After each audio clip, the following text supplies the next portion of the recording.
দুর্গাপুজোর মহাষষ্ঠীর দিন একটি লাল শালু কাপড়ে বেঁধে রেখে দিন এই একটি ফল। চাকরি বা ব্যবসায় প্রচুর উন্নতি হবে এবং তার সাথে সাথে মান সম্মান ও ধন সম্পত্তিও বৃদ্ধি পাবে। আর্থিক উন্নতি হবে চোখে পড়ার মতো। বিশেষ করে অতিরিক্ত আর্থিক সমস্যায় যারা ভুগছেন তাদের জন্য কিন্তু এই উপায়টি খুবই ফলপ্রসূ। নমস্কার বন্ধুরা, ভক্তিমূলক কথা চ্যানেলে জানাই আপনাদের সকলকে স্বাগত। বন্ধুরা, আশা করছি ঈশ্বরের আশীর্বাদে আপনারা প্রত্যেকেই ভালো আছেন এবং সুস্থই আছেন। সামনেই আসতে চলেছে দুর্গাপুজো। নবরাত্রি শুরু হয়ে গেছে, আর এই নবরাত্রি অবাঙালিদের মধ্যেই বেশি প্রচলিত আছে। অবাঙালিরা এই 9 দিন ধরে মায়ের ব্রত উপবাস রেখে পূজা অর্চনা করে থাকেন। কেউ কেউ তো আবার এই 9 দিন ধরেই ফলাহার করে থাকেন। তবে বাঙালিদের ক্ষেত্রে দুর্গাপুজো মানেই আনন্দের উৎসব। পঞ্চমী থেকেই ঠাকুর দেখা, খাওয়া দাওয়া, ঘোরা, আনন্দ করা, এক আলাদা রকম জীবন শুরু হয়ে যায়।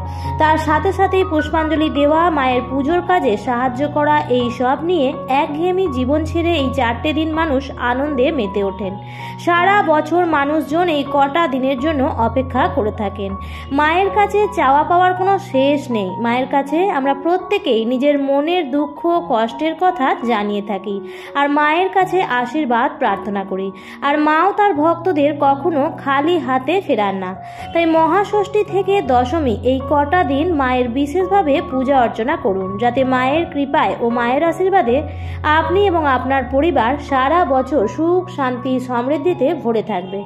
আর সারা বছর মায়ের কৃপা পাওয়ার জন্যই মহাষষ্ঠীর দিন করুন এই উপায়টি। কিছুই না বন্ধুরা, এই উপায়টি করা খুবই সহজ। তবে উপায়টি করতে লাগবে একটি মাত্র ফল, আর তা হলো নারকেল। উপায়টি কিভাবে করবেন এবং উপায়টি করার সময় কি কি সতর্কতা অবলম্বন করবেন, এ সব কিছুই জানাবো আজকের এই ভিডিওতে।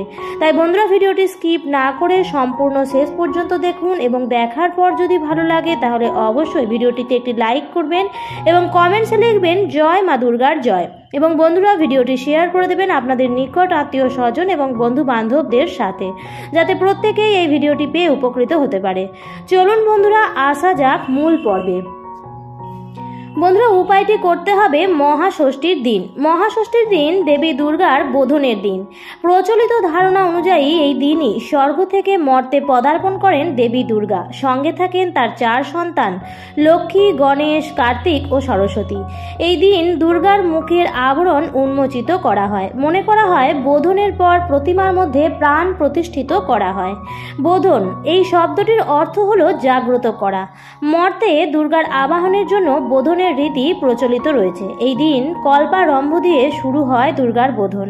ষষ্ঠীর সকালেই এই প্রক্রিয়া শুরু হয়ে যায়। তারপর দশভুজার সামনে প্রার্থনা করা হয় যে ষষ্ঠী থেকে দশমী পর্যন্ত গোটা পুজো পর্বে যেন কোনো রকম বিঘ্ন না ঘটে। এরপর ঘট ও জলপূর্ণ একটি তামার পাত্র মণ্ডপের কোণে স্থাপন করা হয়। এই স্থানেই দুর্গা ও চণ্ডীর পুজো করা হয়। এরপর হয় দুর্গার বোধন। তারপর অধিবাস, আমন্ত্রণের পর্ব। বোধনের পর বিল্ল শাখার দেবীকে আহ্বান জানানো হয়। অশুভ শক্তিকে দূর করার জন্যই ঘটের চারপাশে তীর কাঠিতে সুতো জড়িয়ে আমন্ত্রণ প্রক্রিয়া শুরু হয়। আর এভাবেই শেষ হয় মহাষষ্ঠীর আচার। বন্ধুরা, আপনারাও এই উপায়টি করবেন মহাষষ্ঠীর দিন সকালবেলায়। দুর্গাপুজোর কটা দিন অর্থাৎ মহাষষ্ঠী থেকে দশমী এই কটা দিন খুব সকাল সকাল ঘুম থেকে উঠে যাবেন। চেষ্টা করবেন ব্রাহ্ম মুহূর্তে ঘুম থেকে উঠে যাওয়ার। এই বছর অর্থাৎ 2024 সালের দুর্গাপুজোর সময়সূচি আমার আগের ভিডিওতে দেওয়া আছে, আপনারা চাইলে দেখে নিতে পারেন, যার লিংক উপরের আই বাটনে দেওয়া রইল। ঘুম থেকে উঠেই ঘর বাড়ি পরিষ্কার পরিচ্ছন্ন করে নেবেন এবং এই 4টে দিন 1 ঘটি জলের সাথে 1 টুকরো কর্পূর এবং হলুদ গুঁড়ো মিশিয়ে সেই জলটি নিয়ে আপনার বাড়ির সদর দরজায় ঢেলে দেবেন এবং ভালোভাবে ধুয়ে নেবেন। এরপর বন্ধুরা, স্নান সেরে শুদ্ধ বস্ত্র পরে নেবেন এবং বস্ত্রে ও মস্তকে, এবং যেহেতু ঘর আগে থেকেই পরিষ্কার পরিচ্ছন্ন হয়ে যাচ্ছে তাই সমস্ত ঘরেও গঙ্গা জলের ছিটে দিয়ে দেবেন। এই উপায়টি করবার সময় বন্ধুরা কালো রঙের কোনো বস্ত্র পরবেন না।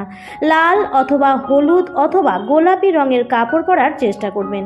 এরপর আপনার ঠাকুর ঘরে যদি মা দুর্গার কোনো ছবি বা আলেখ্য থাকে তাহলে একটি জল চৌকির উপর লাল আসন পেতে মা দুর্গার ছবিটিকে রাখুন।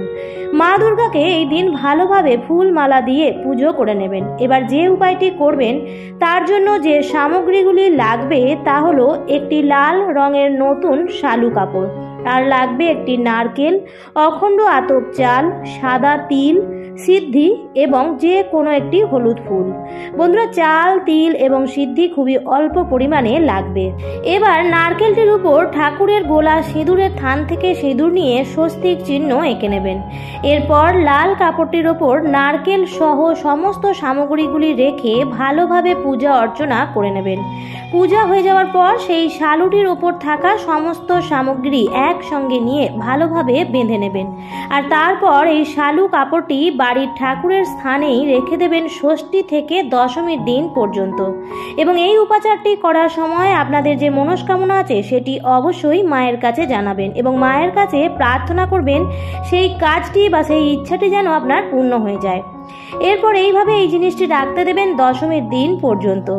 দশমীর দিন মা দুর্গার বিসর্জন হয়ে যাওয়ার পর লাল শালু কাপড় থেকে নারকেলটি বার করে নেবেন এবং বাকি জিনিসগুলি নিয়ে লাল শালু কাপড়ে ভালোভাবে বেঁধে আপনি আপনার আলমারির লকারে যেখানে টাকা পয়সা রেখে থাকেন সেই জায়গায় রেখে দিন এবং প্রত্যেক দিন সেই জায়গাটিকে ধূপ প্রদীপ দেখিয়ে পুজো করতে থাকুন, আর নারকেলটি কোনো প্রবাহিত জলে ভাসিয়ে দেবেন। এই উপায়টি যদি সঠিকভাবে করতে পারেন বন্ধুরা, তাহলে জীবন থেকে নানান সমস্যার সমাধান হয়ে যাবে।